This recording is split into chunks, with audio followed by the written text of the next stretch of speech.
بسم اللہ الرحمن الرحیم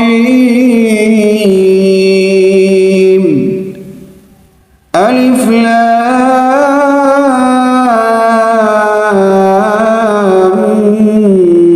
میم الف لام میم۔ مختلف صورتوں کے شروع میں یہ حروف اسی طرح الگ الگ نازل ہوئے تھے۔ ان کو حروف مقطعات کہتے ہیں، اور صحیح بات یہ ہے کہ ان کا ٹھیک ٹھیک مطلب اللہ تعالیٰ کے سوا کسی کو معلوم نہیں۔ یہ اللہ تعالیٰ کی کتاب کا ایک راز ہے جس کی تحقیق میں پڑھنے کی ضرورت نہیں، اور عقیدے یا عمل کا کوئی مسئلہ ان کے سمجھنے پر موقوف نہیں۔ اللہ لا الہ الا هو الحی القیوم۔ اللہ وہ ہے جس کے سوا کوئی معبود نہیں، جو سدا زندہ ہے، جو پوری کائنات سنبھالے ہوئے ہے۔ نزل عليك الكتاب بالحق مصدقا لما بين يديه وأنزل التوراة والإنجيل۔ اس نے تم پر وہ کتاب نازل کی ہے جو حق پر مشتمل ہے، جو اپنے سے پہلی کتابوں کی تصدیق کرتی ہے، اور اسی نے تورات اور انجیل اتارے۔ من قبل هدى للناس وأنزل الفرقان إن الذين كفروا بآيات الله لهم عذاب شديد والله عزيز ذو انتقام۔ جو اس سے پہلے لوگوں کے لیے مجسم ہدایت بن کر آئی تھے، اور اسی نے حق و باطل کو پرکھنے کا معیار نازل کیا۔ بے شک جن لوگوں نے اللہ کی آیتوں کا انکار کیا ہے ان کے لیے سخت عذاب ہے، اور اللہ زبردست اقتدار کا مالک اور برائی کا بدلہ دینے والا ہے۔ ان اللہ لا يخفى عليه شيء في الارض ولا في السماء۔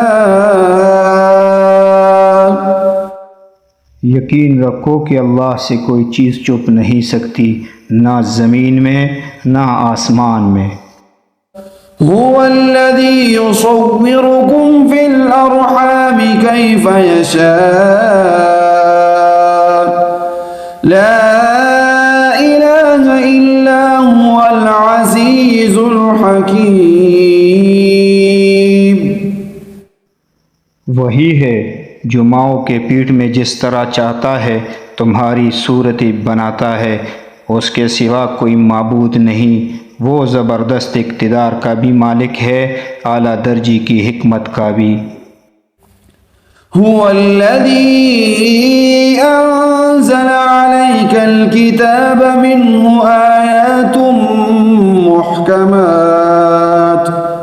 محكمات هن أم الكتاب وأخر متشابهات فأما الذين في قلوبهم زيغ فيتبعون ما تشابه منه ابتغاء الفتنة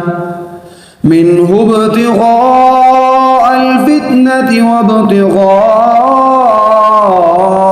تأويله وما يعلم تأويله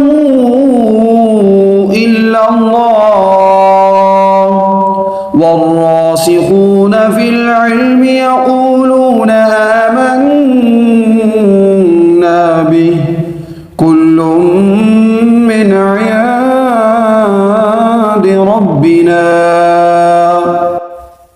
وما يذكر إلا أولو الألباب۔ اے رسول، وہی اللہ ہے جس نے تم پر کتاب نازل کی ہے، جس کی کچھ آیتیں تو محکم ہے جن پر کتاب کی اصل بنیاد ہے، اور کچھ دوسری آیتیں متشابہ ہے۔ اب جن لوگوں کے دلوں میں ٹیڑھ ہے وہ ان متشابہ آیتوں کے پیچھے پڑے رہتے ہیں تاکہ فتنہ پیدا کرے اور ان آیتوں کی تعویلات تلاش کرے، حالانکہ ان آیتوں کا ٹھیک ٹھیک مطلب اللہ کے سوا کوئی نہیں جانتا۔ اور جن لوگوں کا علم پختہ ہے وہ یہ کہتے ہیں کہ ہم اس مطلب پر ایمان لاتے ہیں جو اللہ کو معلوم ہے۔ سب کچھ ہمارے پروردگار ہی کی طرف سے ہے اور نصیحت وہی لوگ حاصل کرتے ہیں جو عقل والے ہیں۔ ربنا لا تزغ قلوبنا بعد إذ هديتنا وهب لنا من لدنك رحمة إنك أنت الوهاب۔ ایسے لوگ یہ دعا کرتے ہیں کہ اے ہمارے رب، تو نے ہمیں جو ہدایت عطا فرمائی ہے اس کے بعد ہمارے دلوں میں ٹیڑھ پیدا نہ ہونے دے، اور خاص اپنے پاس سے ہمیں رحمت عطا فرما۔ بے شک تیری اور صرف تیری ذات وہ ہے جو بے انتہا بخشش کی ہوگر ہے۔ ربنا إنك جامع الناس ليوم لا ريب فيه إن الله لا يخلف الميعاد۔ ہمارے پروردگار تو تمام انسانوں کو ایک ایسے دن جمع کرنے والا ہے جس کے آنے میں کوئی شک نہیں۔ بے شک اللہ اپنے وعدے کی خلاف ورزی نہیں کرتا۔